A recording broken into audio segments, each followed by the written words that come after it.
Shalom, selamat siang Bapak Ibu Saudara yang dikasihi Tuhan Yesus Kristus. Selamat kita berjumpa dalam kasih, sukacita dan berkat Tuhan. Kasih setia Tuhan tidak pernah berkesudahan dalam kehidupan kita. Dalam kitab Keluaran pasal 23 ayat 1-3 tertulis, "Janganlah engkau menyebarkan kabar bohong. Janganlah engkau membantu orang yang bersalah dengan menjadi saksi yang tidak benar. Janganlah engkau turut-turut kebanyakan orang melakukan kejahatan, dan dalam memberikan kesaksian mengenai sesuatu perkara, janganlah engkau turut-turut kebanyakan orang membelokkan hukum." Saudara yang dikasihi Tuhan, bulan April tahun 1957, BBC London menyiarkan berita berdurasi 3 menit tentang sebuah keluarga di Swiss yang memanen spaghetti dari pohon yang mereka tanam. Setelah berita itu, ada banyak orang yang kemudian menelpon BBC dan menanyakan bagaimana caranya bisa mendapatkan bibit pohon spaghetti. Pada akhirnya ketahuan bahwa berita tersebut adalah berita hoax dalam rangka April Fool. CNN di kemudian hari menyebutkan bahwa berita panen spaghetti itu merupakan berita hoax terbesar dalam sejarah yang dilakukan oleh siaran berita resmi. Seharusnya orang bisa berpikir, mana mungkin spaghetti dipanen langsung dari pohon. Ibarat seperti bakmi dipanen dari sebuah pohon. Hal itu tidak mungkin. Tapi karena sumber beritanya sudah punya reputasi, orang-orang menerimanya begitu saja. Di masa sekarang ini, kabar bohong, kabar hoax, kabar burung, kabar yang tidak benar banyak sekali bertebaran di berbagai media, seiring dengan semakin mudahnya untuk semua orang membuat konten berita. Kita perlu berhati-hati dan jangan sampai kita juga menjadi pembuat berita hoax. Dalam Keluaran 23 ayat 1-3 ini dikatakan, "Janganlah engkau menyebarkan kabar bohong. Janganlah engkau membantu orang yang bersalah dengan menjadi saksi yang tidak benar.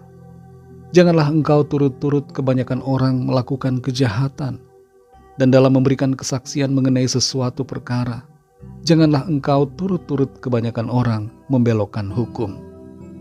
Firman Tuhan dengan jelas melarang setiap orang dalam membuat ataupun menyebarkan kabar bohong. Kabar bohong terkadang dijadikan prank untuk menjebak seseorang sebagai lelucon yang akhirnya dikonfirmasi sebagai sesuatu yang tidak benar. Tapi kabar bohong dengan tujuan menyesatkan persepsi orang atau menyebar berita yang tidak benar adalah sikap yang dilarang oleh Tuhan. Selain jangan menyebar kabar bohong, kita juga tidak boleh menjadi saksi yang tidak benar. Jangan ikut dalam kejahatan, jangan membelokkan hukum.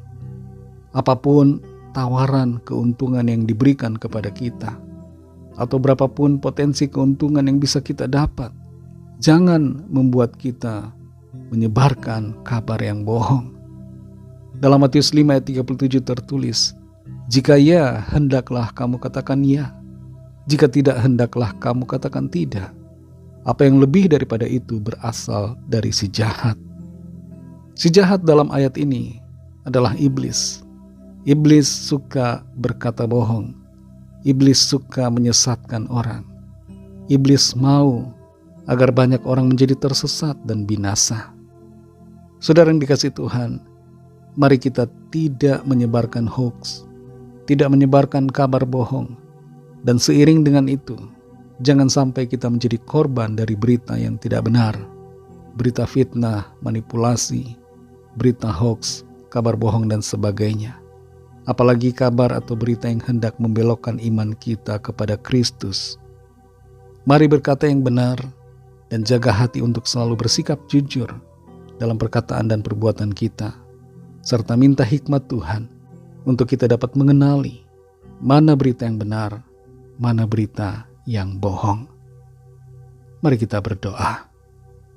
Terima kasih Tuhan Yesus, kami bersyukur untuk firman-Mu yang mengajarkan kami untuk berkata benar, tidak menyebarkan kabar bohong, kabar rekayasa, kabar manipulatif, kabar yang menyesatkan.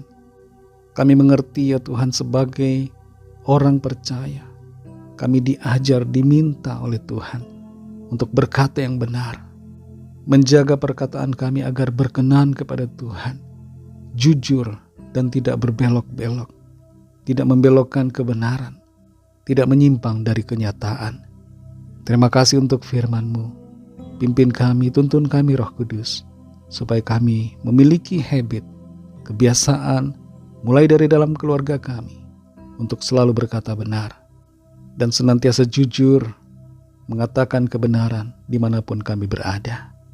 Terima kasih Tuhan. Dalam nama Tuhan Yesus kami sudah berdoa.